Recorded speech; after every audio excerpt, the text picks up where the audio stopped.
বন্ধু, তোমরা কারোর সঙ্গে ফোন কলে কথা বলছো, ঠিক একই সময় অন্য কোনো ব্যক্তি তোমাদেরকে কল করছে, কিন্তু ওই ব্যক্তি ব্যস্ত পাবে না। হ্যাঁ বন্ধু, মজার ব্যাপার, ওই ব্যক্তি ব্যস্ত বা বিজি পাবে না।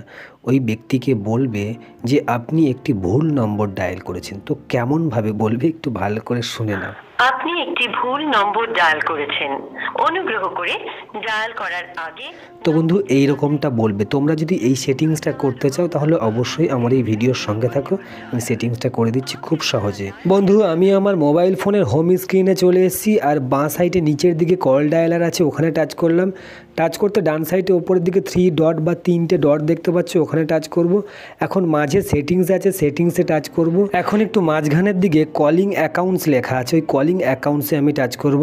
তো এই আমি কলিং অ্যাকাউন্টসে টাচ করলাম। তো এখানে আমার একটা সিম কার্ড দেখাচ্ছে। তোমাদের যদি একের অধিক মানে 2টে সিম কার্ড থাকে, তাহলে যেটা থেকে তোমরা এই সেটিংসটা করতে চাইছো সেটার উপরে টাচ করবে। তো আমার আইডিয়া সিম কার্ডটার উপরে আমি টাচ করে দেবো।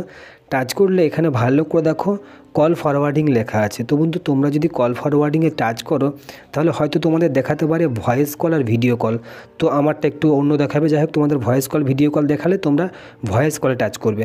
তো আমি কল ফরওয়ার্ডিংয়ে টাচ করলাম। তো কল ফরওয়ার্ডিংয়ে টাচ করলে এখানে সববার উপরে দেখো অলওয়েজ ফরওয়ার্ড লেখা আছে। তো এই অলওয়েজ ফরওয়ার্ডের উপরে আমি টাচ করব। টাচ করলে এখানে আমি 11টা কিংবা 12টা নম্বর টাইপ করব। তো আমি নম্বরটা টাইপ করে নিয়েছি। এখন ভালো করে দেখো ক্যান্সেল আর টার্ন অন আছে।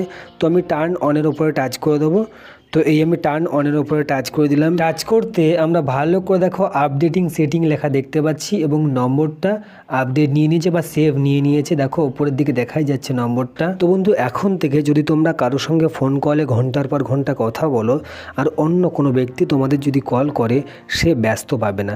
তার ওখানে বলবে যে আপনি একটি ভুল নম্বরে ডায়াল করেছেন।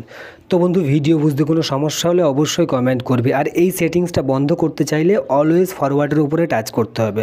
তো টাচ করলে এখানে বাঁ সাইডে টার্ন অফ লেখা দেখতে পাচ্ছি। তো সরাসরি এই টার্ন অফ লেখায় টাচ করে দিতে হবে। টাচ করে দিলে সেটিংসটা অফ হয়ে যাবে। তো আমি টার্ন অফ লেখায় টাচ করে দিলাম। টাচ করতে দেখো আপডেটিং সেটিংস এবং অলওয়েজ ফরওয়ার্ডটা এখানে অফ দেখাচ্ছে। তো ধন্যবাদ বন্ধুরা, এতক্ষণ আমার ভিডিওর সঙ্গে থাকার জন্য।